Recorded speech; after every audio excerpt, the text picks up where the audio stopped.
global dashboard here where I'm monitoring and getting different movements socially on the planet. Right now, we are in a huge phase of planetary transition, not only in the spaces of our technology, but in our social fields, and extending to the environment and everywhere else. So it's a big time to make big changes, and a lot of what I'm going to be sharing with you today is bringing you on a journey into what the future of tech and the internet can look like. And so because I know I don't have that much time, I think it's a 30-minute window that I've got. I'm going to jump right in and take you to my presentation and you guys with me. But thank you all so much for being here. And I'm just going to spot it so that we can focus the video here. And then I'll go ahead and share and we'll get started. The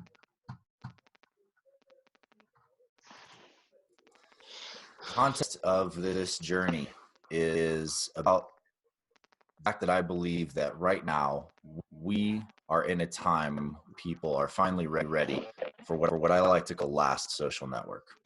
And what that means is, as though many of us have joined different networks at different times, whether that was MySpace or Tribe or Friendster or Facebook, we've had to migrate. We've had to move when things fell apart, and all of this is a symptom of the data layer, nature of the architecture of the web that has been over time driven more and more towards silos of data, ownership, control of data, and that means control of us to some extent, our identities.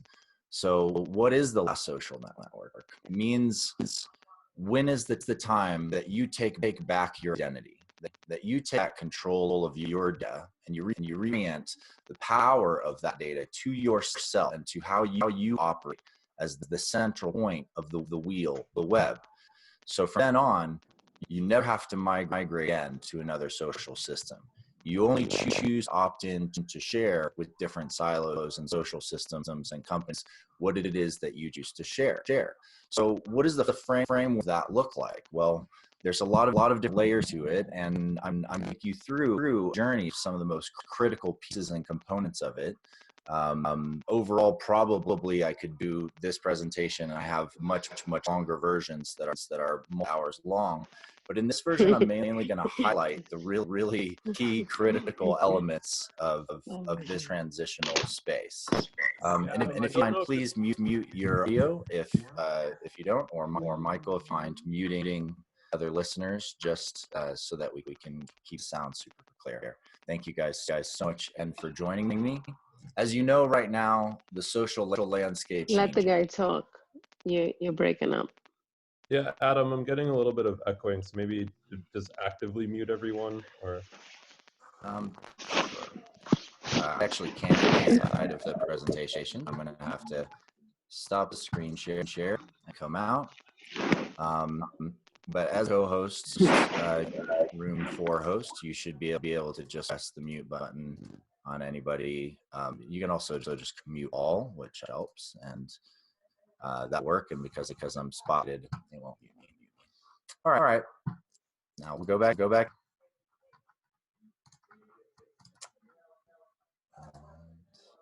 are.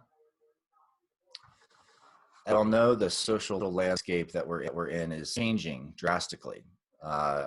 According to Forbes, in the last years, Twitter has dropped by 100 million tweeting users today in different periods of time.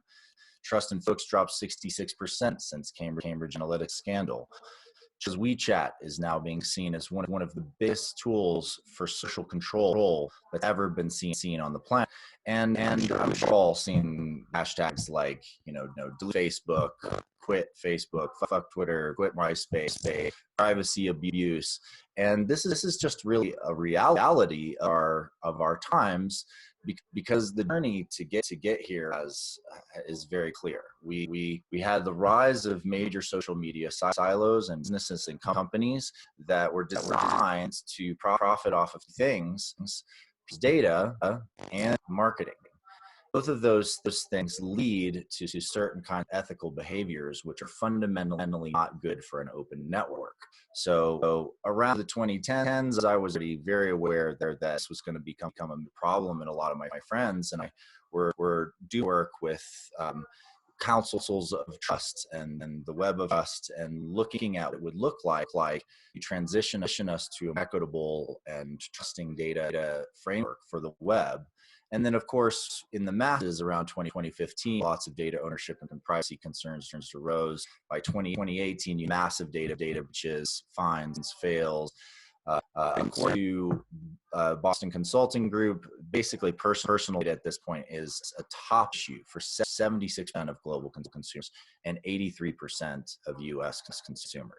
I believe the 2020s are really about regulation of user rights and data ownership. So it's time that we move.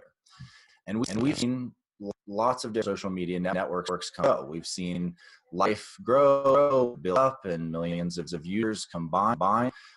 For example, in MySpace, around 2008, they were peaking 75 million visitors.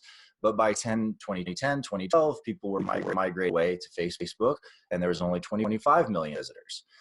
But the deeper underlying problem here, which is not just the rise and fall of these different groups, but actually the lack of ethics, the lack of security, and behavioral actions that have caused major problem for users. MySpace compromised 360 million accounts, Quora 100 million accounts, Facebook 50 million accounts. Of course, we've all seen the FTC rulings and hearings on that. So these things are not too big to fill. It's not as if this impenetrable wall of these gargantuan megalopolis that can't be taken on. There are some very points of failure here, and we'll talk about each one of the points of failure. One, and a major one, is policy, which is what we're hearing a lot about lately. Another is, of course, security and the security infrastructure. A third is really about architecture and the way that the data network of the web is actually built. Now, some of you that have been in the tech world for a while probably familiar with different forms of web architecture and probably know plenty about this. But I'm going to share a few insights about some of the three different major models. The first is centralized. The second is centralized, in which there's subnodes which have further subnodes, and those become the main kind of decentralized points of data.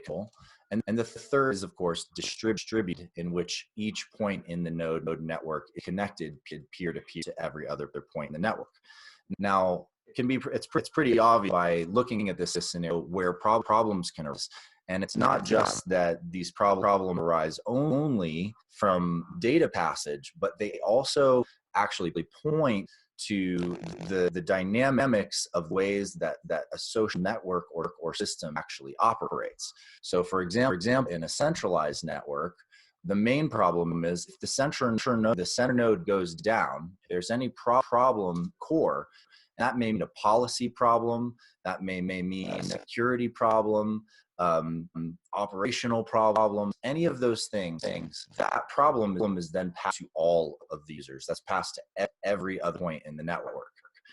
So this is, it's got the highest risk for failure. But of course, centralization can be very valuable in some cases where you want ease of distribution of data from one central place to others. And this is really where decentralized comes in, because you have the capacity both of the centralized sort of sources, but the ability to spread information and data to subnodes.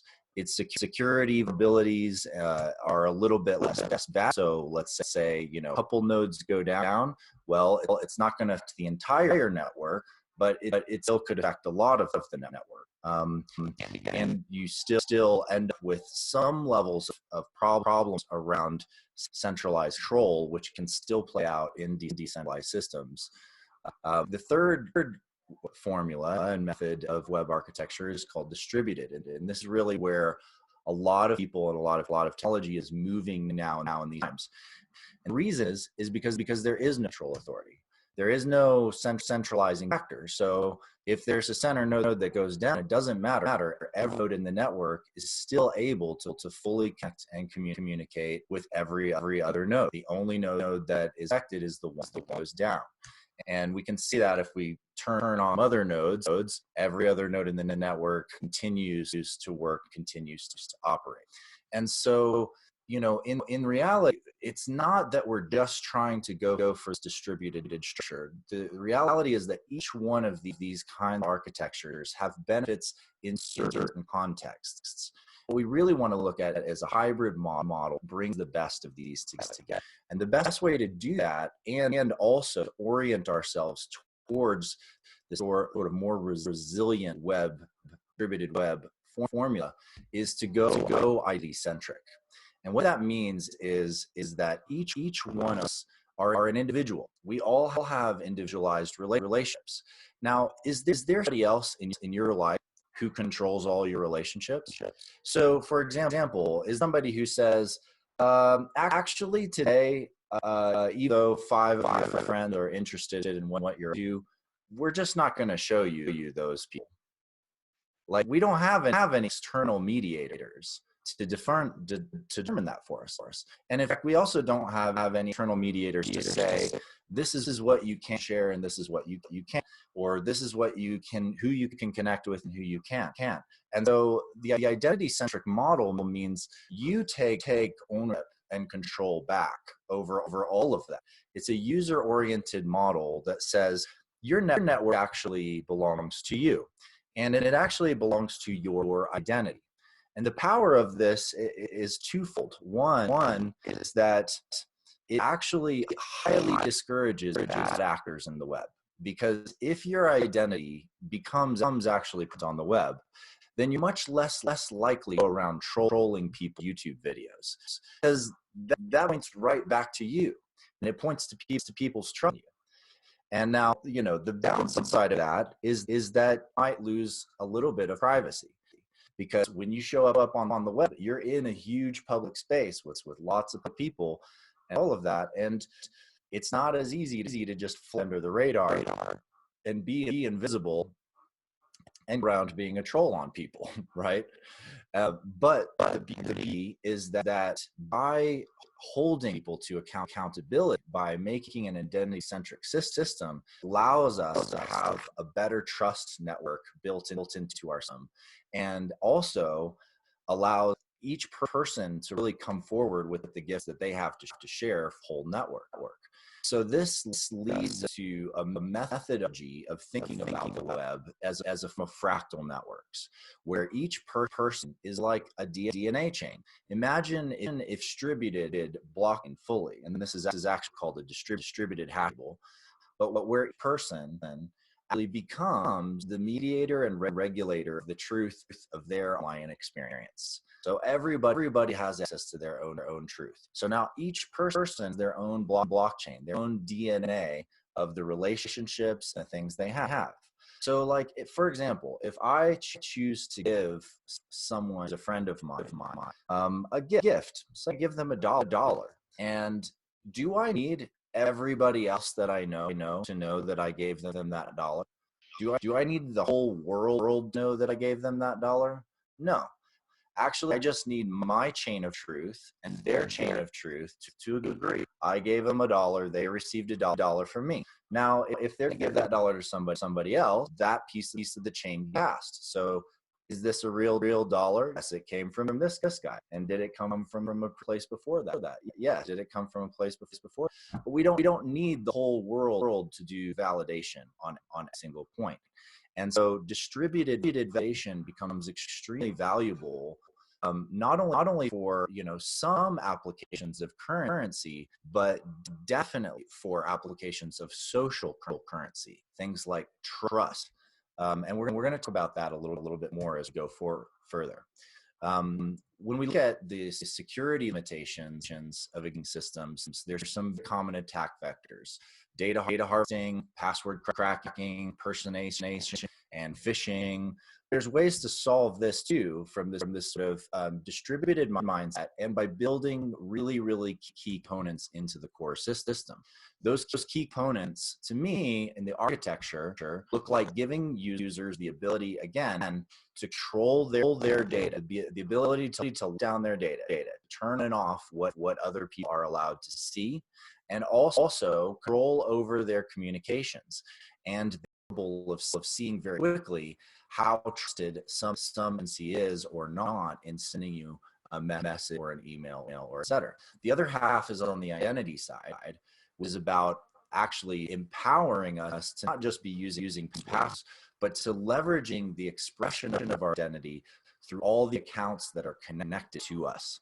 It's very hard for a hacker or any group that's trying to crack social media accounts, et cetera, to take your account if that account is actually backed up and validated by its connection to a series of other accounts, all of which connected to your fundamental identity. And that, again, also rolls into impersonation and copycats.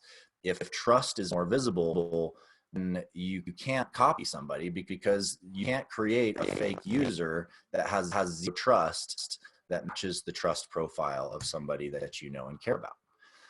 Now, I want to briefly talk about policy layer as well here because it's so up and real for us. Should companies make money from selling user data? Fundamentally, does that actually make sense? And should companies ever own and control their user data? These are two of the biggest choices being made by companies right now, but it's happening for very specific reasons. Because right now, exploiting data of users means profit. And the more companies that exploit it, the more money they make. On the other side, incentivize unethical data collection. So data collection actually becomes a primary business model. Taking people's data becomes the highest incentive for making more profit. Now, on the other side, if they by limiting people's reach, by limiting how many people someone can reach by doing a post, that forces those people to then pay for marketing. And marketing is really the core business model of the social media network. And so by creating paywalls, they actually stop the flow and the spread content, and especially content that not intended to be marketed. In other words, truth, news, media, expression, real experiences on the ground, that kind of thing gets cut because the groups that are able to pay and get through that paywall are getting more and more airtime. And this incentivizes social media networks to actually throttle organic reach and create algorithms that control user networks and visibility of data. So this is a major problem because the two biggest areas where media networks make me actually have values and ethics that hurt the users that are part of those networks. So how do we change that up? Well, again, user data controls allow people to control the input and output of their own data. User data retrieval allows them to pull the data that's out there back in and start controlling it locally and operating with that data locally from their own network. Never limiting user reach is critical because then the network will organically grow. And in my assessment, I think the best business model is actually just transaction fee sales in the network. Because if you empower reach in a huge way, then more people are able to sell and share this they want to share. And then you can actually earn money in this kind of system simply through the tools, the transactions of the system. It's the same model that the banks have used for a long time, taking small transaction fees over large amounts of sales. But it's a much better model in terms of network expansion and growth than the model of restricting people's reach and sort of forcing them to pay, sort of twisting their arm behind their backs is the way it's done right now. Now, when we look at the web, there's major challenges with selling content as it exists right now. You got to build your social media accounts, you got to spend money, and you got to build your website. You got to build content protection in, you got to build in e-commerce systems, you got to build in whatever LMS or content distribution you have.